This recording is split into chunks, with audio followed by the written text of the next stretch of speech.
को बलरामपुर से यहां ईवीएम खराब होने से देरी से वोटिंग का अमल शुरू हुआ। करीब 1.5 घंटे देरी से शुरू हुई वोटिंग। महाराजगंज तराई बूथ नंबर 311 का ये मामला है। प्राइमरी स्कूल बदलपुर में वाक़ है बूथ नंबर 311 और वोटिंग में ताखीर से नाराज है मकामी वोटर।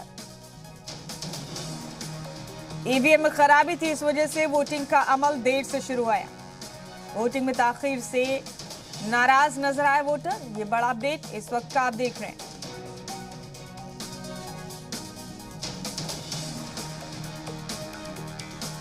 प्राइमरी स्कूल बदलपुर में वाक़ बूथ नंबर 311 का ये मामला है, जहां ईवीएम में खराबी की वजह से वोट डालने में लोगों को देरी हो रही है और इस वजह से मकामी वोटर्स में नाराजगी।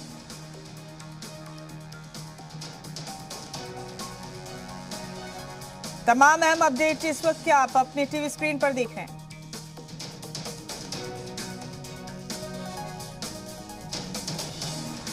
बता दें आपको कि ईवीएम में खराबी की खबर बलरामपुर से है और इस बीच वोटर्स में नाराजगी देखी गई। 2 घंटे का अमल हो चुका है। अच्छी खासी तादाद में लोग पहुंच रहे हैं पोलिंग बूथ पर अपनी हक रायदही का इस्तेमाल करने।